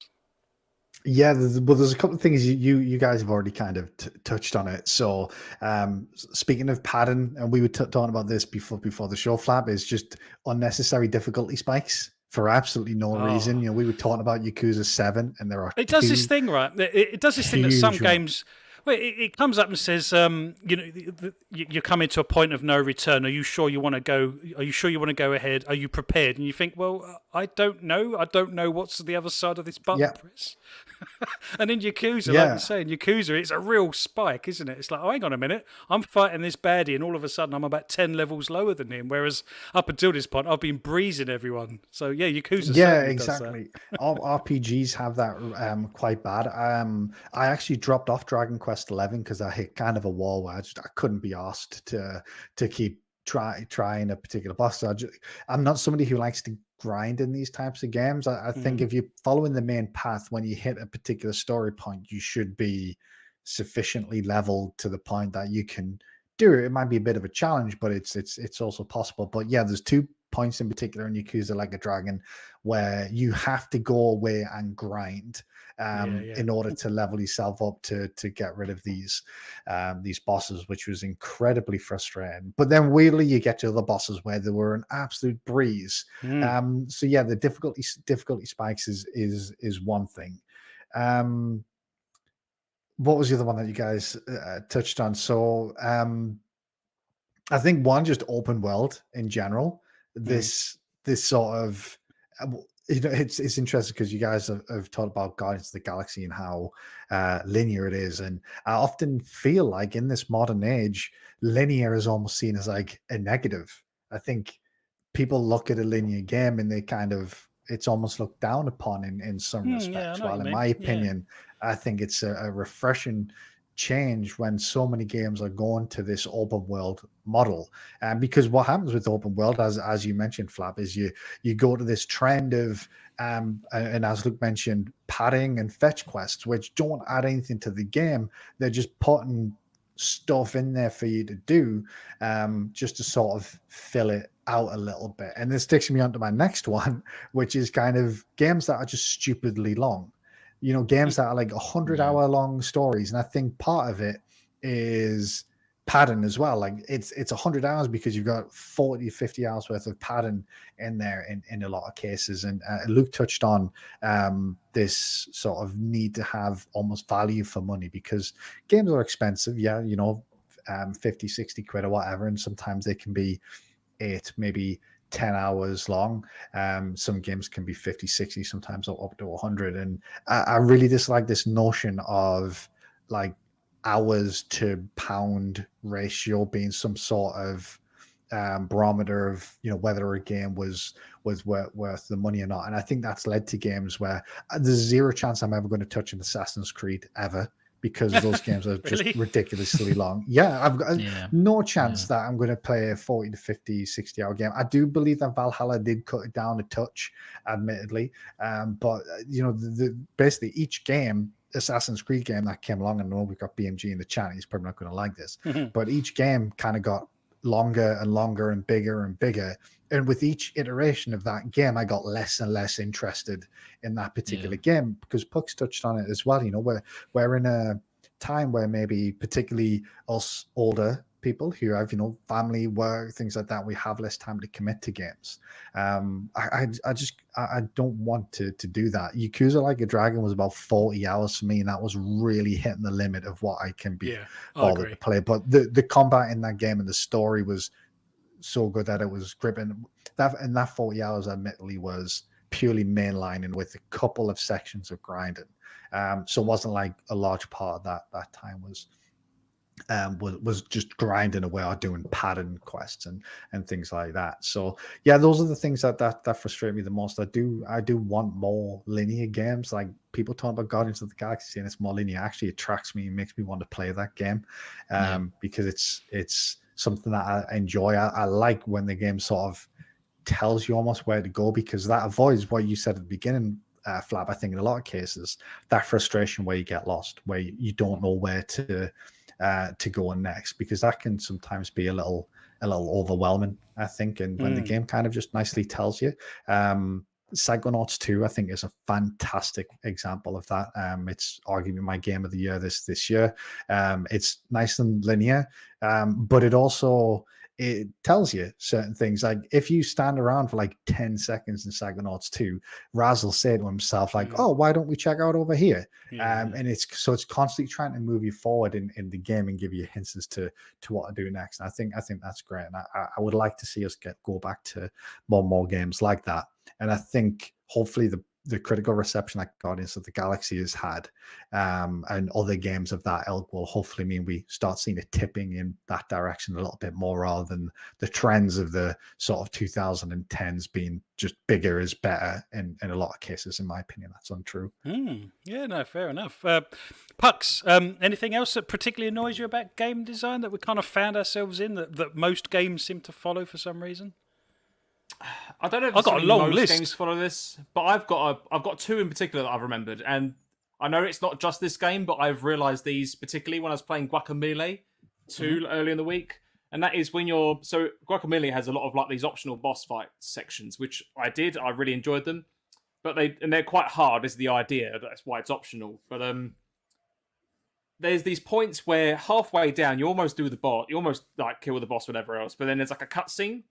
And then it gets harder, and then but the flow has stopped because it's talking and there's stuff going on, and out of nowhere it continues again, and then I got absolutely spanked. But then when you it loads you at the last checkpoint behind the door to the room, whatever it was, you go in, but then the game's then detected that you've already seen the cutscene, so it doesn't stop the flow at all. And when these like extra enemies or whatever it is spawn in, like they don't spawn in the same way as when the game was doing it during a cutscene. So like. And because you're in the flow of things, that you've got like your combo meters quite high, so you're leveled, you're powered up a bit more, or whatever else, and it just makes the game a lot easier. Like in a good way, like you're doing the game as you would normally do it, rather than having this interruption halfway through the scene. Sorry, halfway through like the boss fight sequence, and then it's like, oh, you've almost defeated me, but no, I'm gonna throw this at you now, and then it carries on out of nowhere, and then it did that like 3 or 4 times. So it's like one boss became 4 of the same person or 3 of the same person, and when they had these constant stops, it was quite difficult because again you're like back to no extra energy or whatever it was again. But then again the second time round, because it doesn't interrupt the flow, like you've still got the same level ups, or people, or they all spawned in different locations compared to where you were. Like whereas in this cutscene, obviously like your character moves to a specific spot, and then the enemies are at a specific spot, and they're all got close to you, and it just ruins the flow in a way. And it like when I died the first time, I was like, Christ, this is difficult. And then doing it the second time, because it didn't have the interruption, it was like, oh, actually, it was a lot easier the first time because of these things that didn't stop me from being able to do it, which I found frustrating. And then the second one, it's not necessarily the game design, and this is actually Xbox specific. So this is around when achievements unlock and at what point, and this is game dependent as well. So games like Guacamelee, like 2D Metroidvanias, there's like random events or random things that you might be doing unknowingly, which might unlock an achievement. And most of the time, they are in quite difficult areas, like you've traversed some difficult room sequence of spikes or something stupid. But the room isn't ended yet, but you've done something halfway through. But then, and bearing in mind, a developer can change the location of where the achievement thing pops up. Obviously, the default is center middle, but it could be the top right of the screen or whatever else. And with a game like Metroidvanias, where a lot of the action is in that bottom center plane of the platforming stuff, when you're in a difficult sequence and then halfway out, and then out of nowhere you hear the bing, and then that achievement thing, like when that achievement pops up normally, and you're not, and it's not interrupting what you're looking at, like it kind of comes and goes quite quickly. But when it's in the way of what you need to look at, it feels like it's there forever. So with games like that, it's like it's a very, very minor thing. But it's like, please just move the achievement pop-up somewhere else so it's not in the way. Because then I end up dying and having to do like some difficult sequence again. It's like, oh, if it didn't pop up, I should have been all right. But so that was just like 2 other little bugbears I just thought of, which I sometimes find frustrating. There was a game I was playing recently. I think it might have been Like a Dragon, and the achievements seem to be popping up really late. I don't know if that's something where it has to dial home to the server. I doubt it, because it would be happening if it was offline, I guess. But you'd kind of do something, and then I don't know, a good 10 seconds later, an achievement would pop up and you think, oh, what's that for? And it was for something you did a little while ago. It's like, oh, that's a bit odd. But I've got a long list of bugbears that I have with modern games, to be honest. How about this one, then? Let's hear it, Flap. Yeah, go on. And how about having to press and hold to select something? It's normally X or Y. So if you want to open a door, you've got to press and hold X until that little ring fills up. That drives me nuts, particularly when there's nothing else assigned to X sometimes. They don't always double up the functions. It's kind of like press and hold to do something. That drives me nuts. How about this one? About a mouse-type cursor on controller. I just thought of that when you mentioned the hold. Yeah. Destiny has a that, lot to answer for, and like and games decided that was. I don't know why Destiny did it, and then other developers thought that's a good idea. Let's do that as well. And it's just, awful. It feels Valhalla lazy. did it as well, and it was like, oh man. Yeah. It feels lazy. It's just like they've ported the PC version and not bothered to assign sort of proper selecting stuff on the screen using the D-pad, which I'd expect up, down, left, and right. But that drives me nuts. That doesn't. Sometimes the speed of the cursor is a bit too fast, so it kind of you keep overshooting the mark. That winds me up. Yeah, I think mostly it's too slow though, Flap, isn't it? As I say, it's even worse when it's too slow. Yeah, I think that's true. generally the feeling I've got is like it's too slow. Where like I want to get down, I press down once on the D-pad, I'm there instantly. And obviously, we're not talking a long time, but longer than it should be. Yeah, that is frustrating. It really makes my heart sink when I see games doing that. Chat, while we're here, just let us know any frustrations that you have in games. Certainly add to the list if there's any that we've forgotten. Here's one for you. This seems to be a bit more of a modern trend as well. How about when you get to the end of an open world game and you complete it? But the world isn't open to you afterwards. You have to go back to a previous save in order to be able to go and do everything else. I think Phoenix was like that, Immortals Rising. So you'd get to the end of the game and you'd beat the boss, and rather than being kind of dropped back into this open world where you can finish collecting all the collectibles and stuff, you had to go to a previous save. There's a few games that do that. Does Breath of the Wild do that? Is that what Breath of the Wild does, Pucks? Yeah, it puts you into like a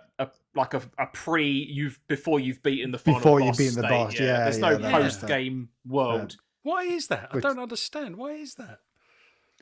Is it not because kind of like obviously if you've beaten the boss, I don't know, like the enemies would in the game would kind of technically no longer exist or something like because you've I don't know, but I feel like it's very game dependent because I know I've definitely played some games like Breath of the Wild. It kind of makes sense. Maybe I'm just justifying it because I'm a fan. I don't know, but I know there's been other games when Crackdown does it proper. So you beat all of the baddies and stuff, and there are probably less squads of baddies walking around, but they're still there, so you can still sort of grind and rank and level up if you need to. But I suppose the only problem, especially with a game like Crackdown, though, like it has a lot of achievements tied to leveling up all your skills, for example. And if you do get to that post-game state, and there's like, as you say, there are goons that walk around, but obviously there's a lot less of them. So to grind those levels in a post-game state is torture.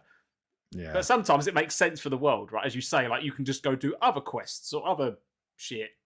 if you're an achievement hunter, then going back is absolutely glorious just to go and finish off. But I remember I'd found all of the hidden orbs apart from one, and I went through every map that there was online, literally running around the map. This would make you seethe, Scott, because I spent the time doing this. This is literally madness. It is madness, and now I did it as well, I look. Oh, did you? Well, now I look back on it, it's absolute madness. Yeah. But I do have that achievement. Not that it counts for jack shit whatsoever, but I would literally go around. You felt like a god. Yeah, I'd go around ticking them off. I think it's probably it's the OCD. I just needed that completion. And I'd go around ticking them off, and there was one I could not find. I think there was 100 hidden orbs, and I had 99. And I put that game down, I picked it up, I put it down, I picked it up, and I went through this map about 6 times. Anyway, one time I just picked up the game for shits and giggles because I love just jumping around like a lunatic, and I just jumped almost off the map, and I heard that familiar sound. It's like, oh my God! And I found it just by sort of dicking around in the game, basically, and I managed to get my final achievement. Were you literally just playing the game just to collect the orbs just for an achievement? Yeah. Oh yeah.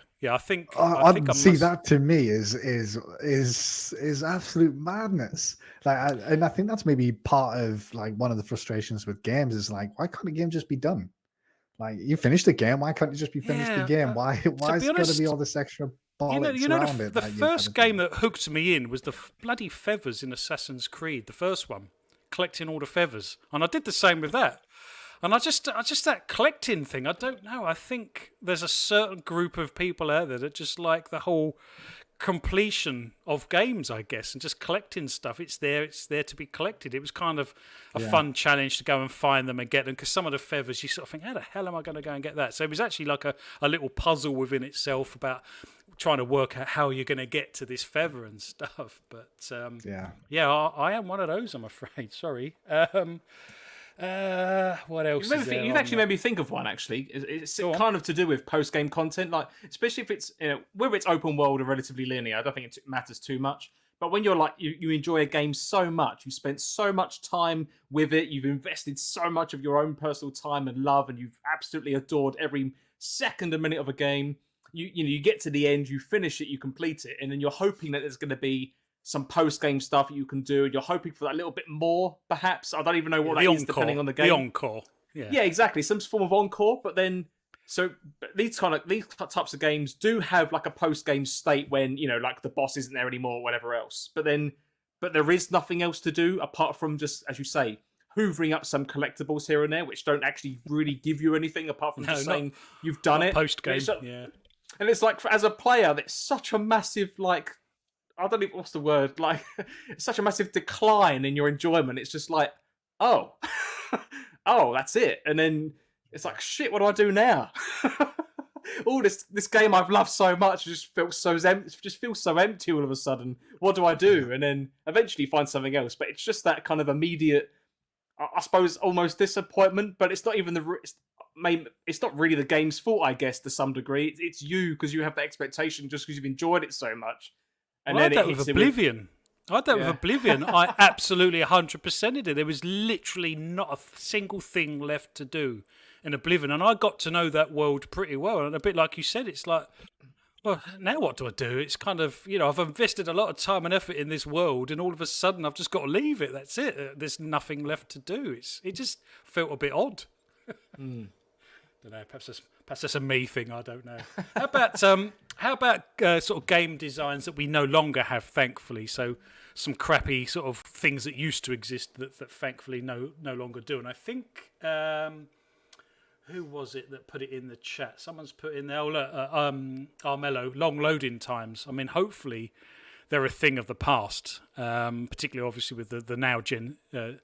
SSDs and stuff, but there's a few that I've got on my list, and probably the top of the shop for me is kind of bad save points, particularly perhaps in the earlier PS1, PS2 era, where you couldn't always just hit F5, as it were, and save at any point in the game. You had to get to a save point. I think one of the worst culprits for that was bloody Grand Theft Auto. You had to get through an entire kind of mission before you could save it, and if you died 4/5 of the way through, you had to start the whole bloody thing over again. That used to drive me nuts. Any other examples, do you think, of old game design that thankfully we don't have anymore? Oh, I'm thinking. Yeah, I'm thinking it's more the other way around almost. You reckon? Like maybe old game designs that we don't get anymore that we would rather have. Oh, go on. That's interesting. Well, the first one that comes to mind is kind of like Sonic and like old 2D Sonics. I would like more 2D Sonic games, but we don't seem to get them anymore. Or Sonic Mania was the best thing in years, wasn't it? Yeah, Sonic Mania is the best Sonic game since the Mega Drive, I think. And that even comes from somebody who actually liked the adventure games, believe it or not. I loved them as well. I'm with you there. I thought that was great. I haven't played them since, and I won't, because I think that was a time and a place, it was just the right time in my life, those Sonic Adventure games. I think I'll play them these days, I would probably hate them, but I think platformers in general are a little rarer than they maybe should be. I think in some cases, maybe they've come back a little bit more recently, but there was kind of a period where it felt like they just didn't exist anymore, I think, in some cases. I might be wrong in thinking that might just be my perspective. It's interesting I think you're right there. Yeah. Well, in the early days of 3D platformers, I'm thinking of things like Spyro and stuff like that. They used to frustrate me because sometimes if you didn't land on that ledge pixel perfect, you just do this kind of slide off thing. That used to drive me nuts. You don't seem to have that so much in games anymore. You think of Psychonauts, it's quite forgiving when we're talking about jump mechanics and jump into ledges and stuff, isn't it? Thank God. But do you think though? But in a way, I mean, I suppose things that you don't see anymore, like in a way, the lack of forgiveness is what made you good because you could understand the limitations.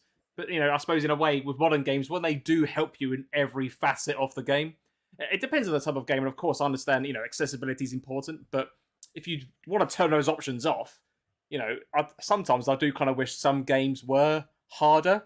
I think there's a lot of games out there which are relatively easy now. I mean, I appreciate there's difficulty sliders and stuff, but I think as a base difficulty, like if you go to like the whatever's the default, I personally find that sometimes they're quite lower compared to older games, and I kind of wish that rating was up a bit more. That's very specific, I know. But. Yeah, it's interesting. At least you do have the difficulty slider though, Pucks. Because sorry, Fab, just very quickly on that point is one thing that I think I really dislike is no difficulty sliders, and we touched on it recently. Actually, I think when talking about Elden Ring, and we talked about how does it impact sort of the vision of the game, particularly with Dark Souls that doesn't have that, any difficulty modes. I think a lack of difficulty mode is something that's really frustrating because I think it just simply excludes a certain section of gamers. But also, if not having the option to change the difficulty slider mid-game, I think is also something that's frustrating. I'm not ashamed to say it. There was one part during Jedi Fallen Order. I said, I'm just going to knock that down. I'm just going to knock it down just for this one. That was going to be my next question. Have you ever knocked down the difficulty level? Yeah, the most recently. I mean, it doesn't happen too often, and I'll give it a shot before doing it. But if it's taken a couple of attempts and I'm just not quite getting it, and Jedi Fallen Order being sort of Souls-like in a way, I guess, and that not being a genre I'm particularly familiar with. I said, I'm just gonna knock it down. I've got no shame in saying that I knocked it down. Then I knocked it back up afterwards. So being able to change, not having it at all is frustrating. But also, if it does have it and you can't tweak it as you like as you go, I think is can be a lot frustrating as well. Can I flip that on its head as well? Actually, with regards to difficulties, when games after some time will ask you if you want to lower the difficulty, but sometimes it's after like only your second death. It's like, was it too hard for you? You want to tone it down a bit? Well, even Forza Horizon 5 does that, does it? Oh, you've lost the last couple of races. Do you want us to tone it down a bit for you? It's like, you bastard. Speaking of... Yeah, go on, Luke. I've not seen that one. I've not seen that one, Flap, actually. Don't tell me that. What do you mean? You must have... The only one I've seen is the one where it says it knocks it up. But I imagine I've still maybe got a couple of levels to go before it does that. But at least it's giving you the option. But that one does sound a little patronizing. I did a couple of races. I was in my Aston Martin Valhalla, which is just the most nuts car on the planet. And to be fair, I was doing kind of an off-road race. So it was kind of completely the wrong car. And we were all piling up to this hill. And unbeknownst to me, because it's the first lap, this hill takes a kind of on the other side of the hill, it takes kind of a dog leg left. And of course, my car has just gone flying straight kind of out the map into the sea. And I've kind of reset at the last previous point. And it happened a few times. It's like, for God's sake. And it happened on the next race as well, because it's the first time you race this, I kind of span out a few times. Then the next race, it said, we've noticed you haven't been doing so well. Do you want us to knock down the difficulty a little bit? It's like, you cheeky bastard. It's fine. Actually, regarding Forza, you just reminded me as well. I think I got to a point and the game was telling me, you're winning too easily, bump it up. Yes. I kind of went, okay. I think at this point I was doing relatively, I thought I was doing all right, I think I was on expert at this point, and I thought this mechanic was behind us. Forza's proved me otherwise. But rubber banding is so frustrating in that game, especially on those high difficulties when you're so far ahead, you've worked so hard to get that far ahead, and out of nowhere, some car which is slower than yours is absolutely teared it past you, and then just got over the finish line. It's just like, it's so unfair. Actually, Scott, I didn't. Yeah. I didn't quantify because I had already leveled up. I'd had a few races, and it still looks like you're winning quite easy. Do you want us to up the difficulty? And that's when I really started struggling. And like you were saying, Pucks, I just could not keep up with anything. Or one slight mistake, and it's like, oh, that's it. I just cannot catch up at this point. And that's The game didn't tell me to, but I did whack it back down because I thought this is just bullshit. So, Luke, have you ever knocked down the difficulty level just to get past a certain section or anything? Is that something that is within your capability to do? Does that sit well with you? Yeah, I've done it before. I can't remember there was something fairly recently I did that on because I was just having an absolute nightmare on one section. But I can't remember what it was. But yeah, I don't think there's any shame in that at all. Really. No, absolutely. You know, it's sometimes you just have to do it because it's, you know, it'll impede your enjoyment of the game if you don't, and it just makes it frustrating. Yeah. I mean, there's been plenty of times I wished I could do it on like a Souls game, you know, because you'll face some boss and it just tears you up, you know, 25 times, and you know, I usually overcome them, but sometimes, you know, it gets to that point where you're like, actually, I just kind of want to progress now. But yeah, no, I don't have any qualms doing that. If it's particularly bad, then yeah, I'll do that quite happily. Yeah, no, that's because some games, I mean, they don't tend to do it nowadays. And if you're not into achievements, then it makes no difference. But sometimes games would only give you an achievement for completing a level on normal difficulty or harder. So if you'd had to knock it down to easy, it would be quite obvious that you've had to knock it down to easy at that point. A bit frustrating. I've got to be honest, I'm playing. You into it, isn't it? Yeah, exactly. It shames you a little bit for doing it. I don't mind splitting the achievements for the different difficulties. Because then, like, at least the people who do it on the high difficulties, you know, they've got something to show for it, which I don't mind that at all. I think Halo does it quite well, where you basically get an achievement per difficulty, which is good. But yeah, I think at least you should get something. Like, you still completed the bloody game or completed the level, you know, even if it was on, as BMG says, a baby ass mode. You know, you've still done it. So. No, absolutely. I've got to be honest. Well, I played the God of War, the PS4 latest God of War on easy mode, and also Uncharted. But I wanted to belt through those, and I wasn't really there for the challenge, to be honest. I was there for the story and kind of just enjoying the whole environment. So I got no shame sticking my hand up, and I stuck those in easy mode so I could just kind of burn through them and learn as a story. Because sometimes, a bit like Puxy, you were saying, when you up the difficulty and you do have to keep rinse and repeat on a particularly difficult section, it does kind of knock the whole kind of the flow out of the game, particularly a story-driven game as well. It kind of, you know, you see the same cutscene at the beginning, you go through the same fight, you're trying to change up your kind of your tactics, and that hasn't gone right, so you've got to start all over again. So I was quite actually pleased to play those on easy and get my way through those. What was you going to say, Pat?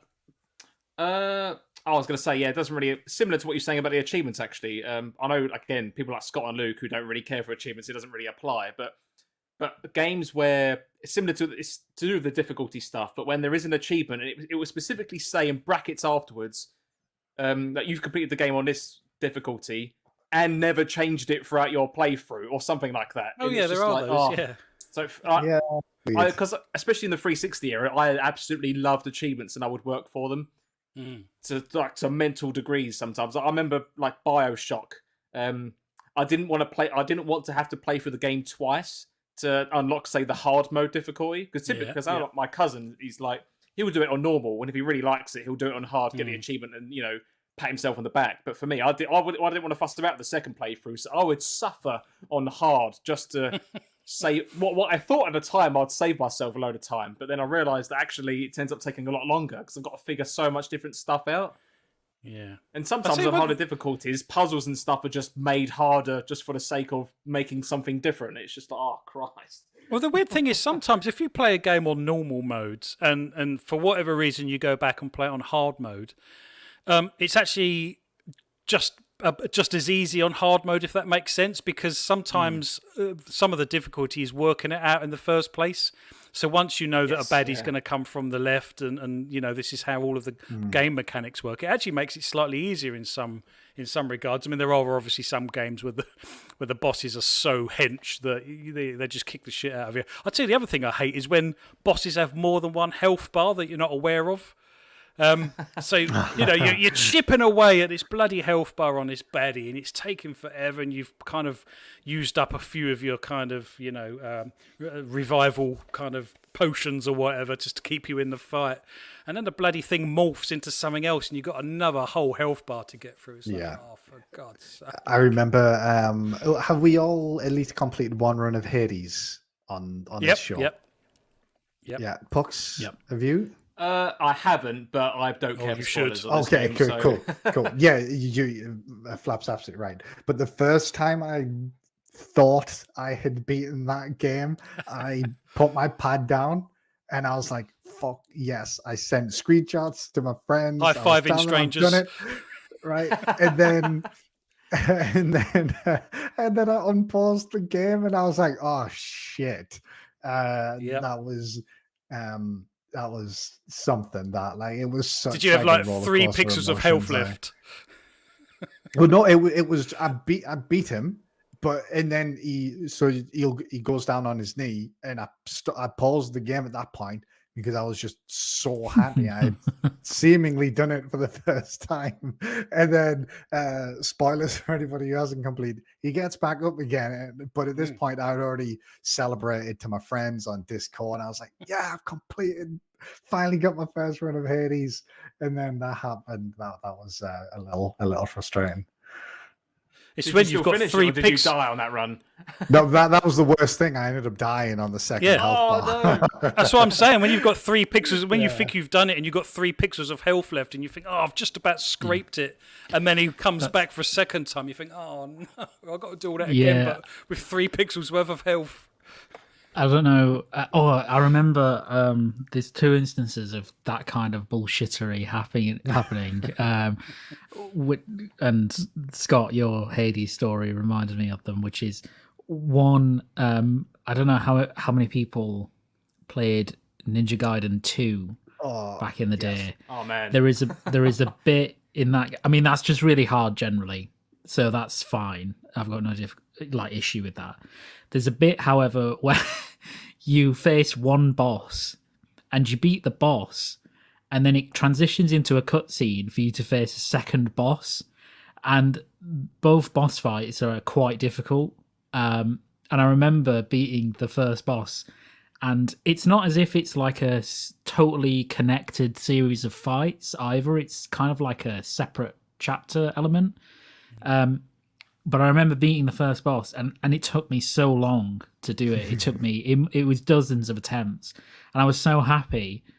And then it transitioned into the next boss cutscene, and then the next boss. And I just remember I just put the pad down and I just I had a walk because I was so angry that, and I never went back and finished that boss because I was like, there's no need. It felt insulting as a player to play it because I was like, there's no need to put me through the effort of that boss to then turn around and go, you've actually got another one coming up right next door to it. So that was one. There's also, again, a Souls boss in Sekiro called the Guardian Ape.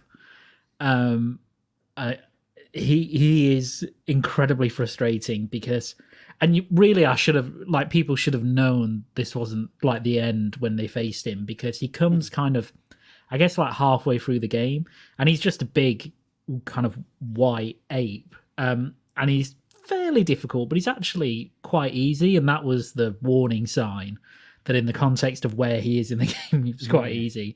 And you defeat him, and he collapses to the ground dead, and you think that's it, and then you suddenly realise something is wrong because it's not triggering his corpse to, evaporate. It's a bit like the Hades situation, right? Where you're like, oh, okay, actually this isn't quite right.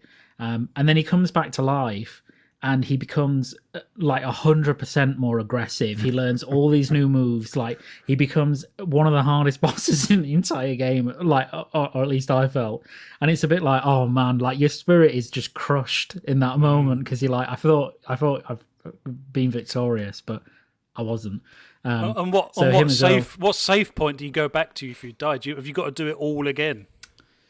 Well, it's a Souls game, so there's like So, right. you go back to the campfire. before you even before you even encounter the boss. I had a very similar issue with Father Gascoigne on Bloodborne as well, who is these multi-stage fights where they appear as one thing and then for the second half they're another thing, but the other thing is so horrendously difficult that you just feel like giving up. But yeah, I'd much rather for those sort of multi-phase ones. They just like he had one big health bar, and then when you got to a certain point, the phase changed or the form changed. No, at least to give you some indication, because even the Hades example, with that being the type of game that it is, like at this point, I'd used all of my extra lives, and things like that, and I just had such a sense of relief, and then the dread that came, and that I've only completed that game once, and the amount of times that second form's pretty killed me is ridiculous. So yeah, I can't believe we've got this far in. Oh, well, I can't believe we got this far in and not mentioned the unskippable cutscene, particularly before a big boss fight like that. I mean, there are so many examples of that. That's annoying. Yeah. I don't mind it the first time in some cases. Like, fair enough if it's trying to give you like story or context, fair enough. But when you've got to watch that cutscene every single time, that's just bloody ridiculous, isn't it? Rubbing your face in it, quite literally. Yeah. I know for me, I remember that kind of sequence for both of those things. It's not necessarily the hardest game in the world, but as a kid, me really challenged with this. The original Kingdom Hearts on PS2, the final boss has about 5 or 6 phases to it before you actually finish the game. There's no breaks in between, and each of the health. But I think when you're on like the last layer of health, like the bar is green.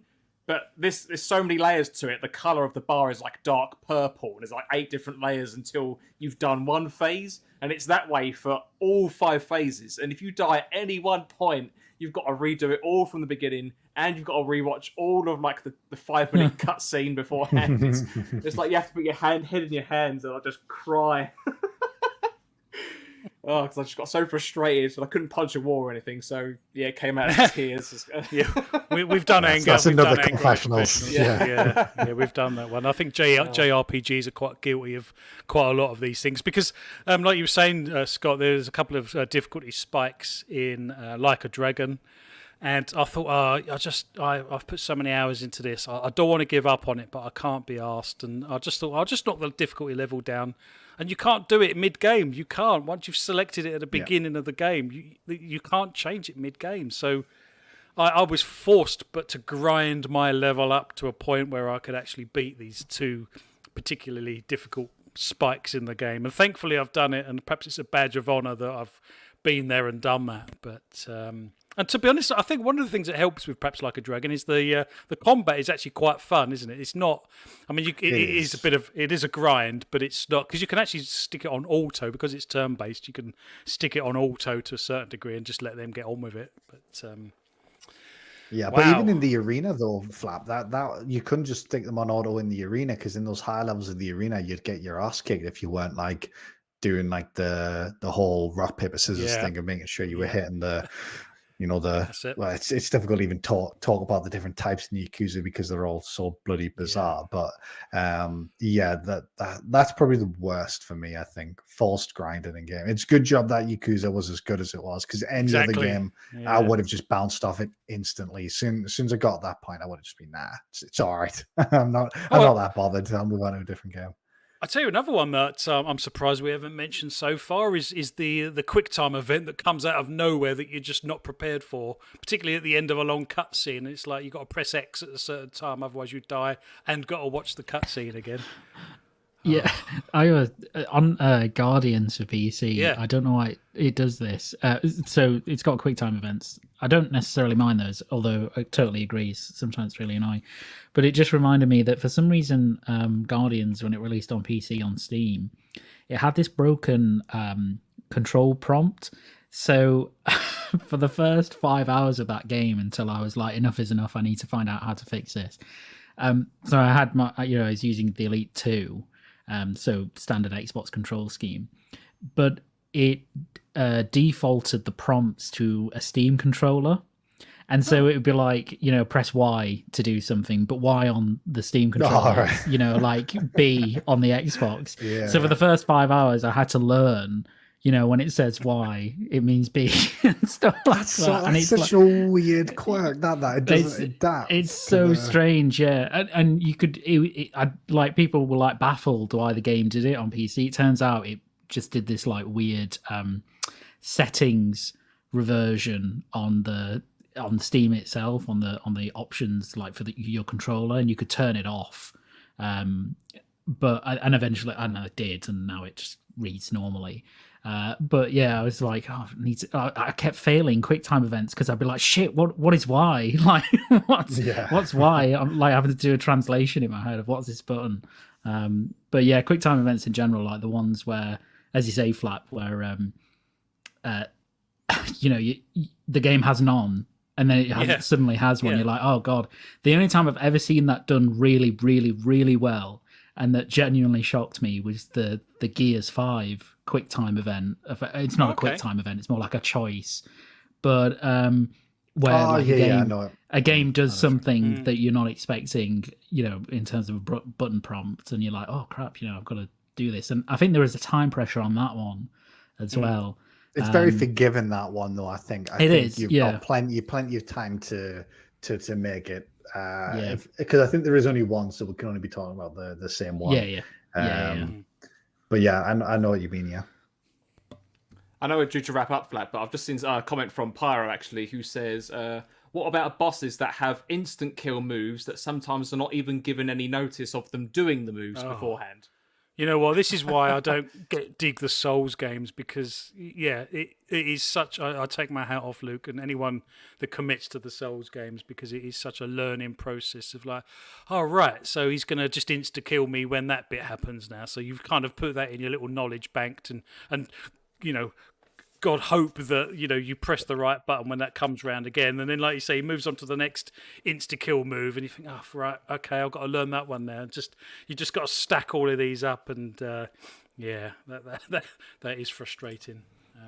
I've got two very little minor ones before we wrap up, if that's okay. So the first one is sort of similar to yours, Flap, about having to hold buttons, but having to tap the buttons loads of time to do something. I don't want to have to play like track and field in the middle of a game, Exactly. All of a sudden. It Takes Two, I think, actually, that's one of the more frustrating elements of It Takes Two, when you've got to tap a thing constantly. And it's made even worse, when there's not an accessibility setting to like switch it from a tap to just a hold. I hate anything that I've never considered that. Tapping something that really, really fast for no conceivable reason. So, well, that's just one way that I'm going to break this bloody pad, probably. I remember the days of having to use a pen top on track and field on just for that. And then and I'm not an achievements guy, but one thing I still found really frustrating with achievements is like really low value and odd number achievements. And the low value one that really stands out to me is, I remember playing Blue Dragon on the Xbox 360, and you play that game for this is how I remember, at least, you play that game for so long, and you get your first achievement, and it's like 5 gamer score for beating like a boss or something like that. You get like 5 gamer score, but then you get somewhere you get like 7 gamer score. Yeah, and somebody I was going to say there's odd number ones. There's worse. So, and I don't care about them either, but there's worse than 5s. If you've got 3s, we've got 7s out there. It is nuts. Yeah, that drives me nuts. That does.